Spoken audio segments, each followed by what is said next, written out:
thought has realized what it has done. It has built the most marvelous cathedrals, temples and mosques, and all the things in the mosque, in the temples, in the churches. Thought has realized that it has created the most marvelous instruments of surgery. It has also realized the submarine, the torpedoes, the man of war, and so on.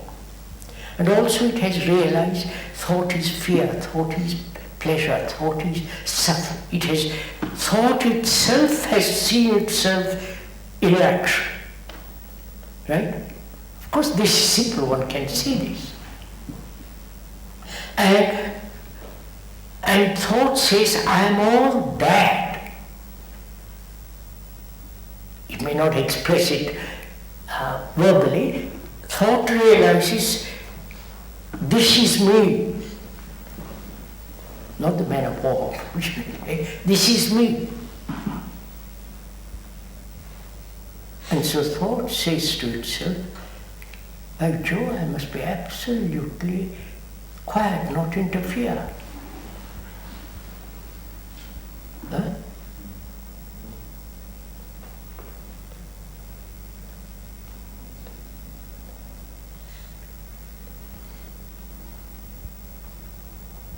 So that's a tremendous revolution, isn't it?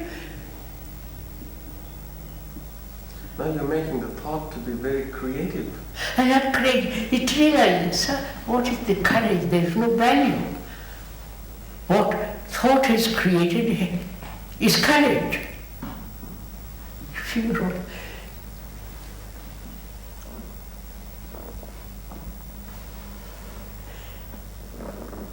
I wonder, sir, if we have realized, if I may most respectfully ask, if we realize the activity of thought, what its immense contribution and its immense danger.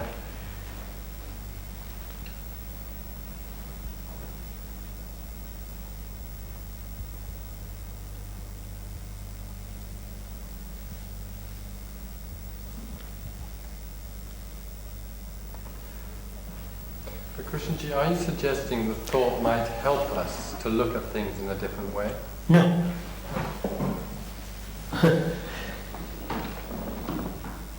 So,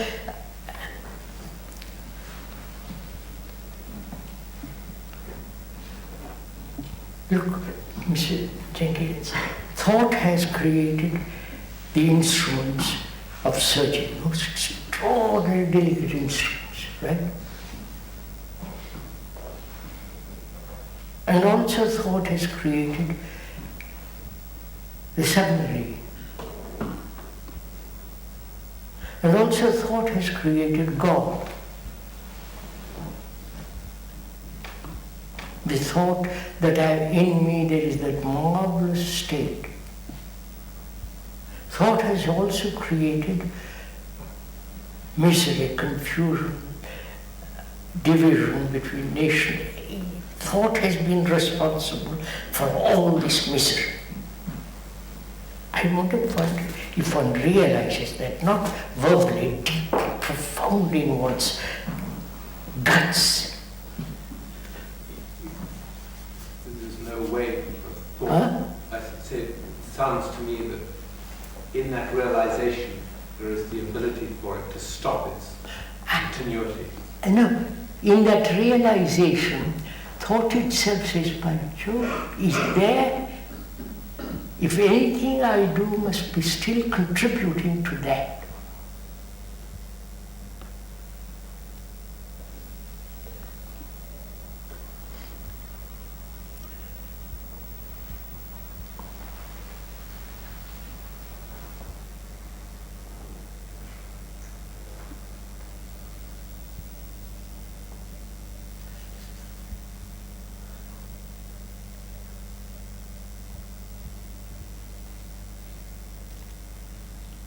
Then what happens?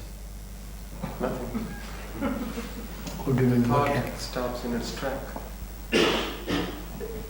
Does, forgive me for asking you, sir, does thought stop in its track? Sometimes it does. No, sometimes. It's like being hungry sometimes. But as it stops in its own tracks, it no further.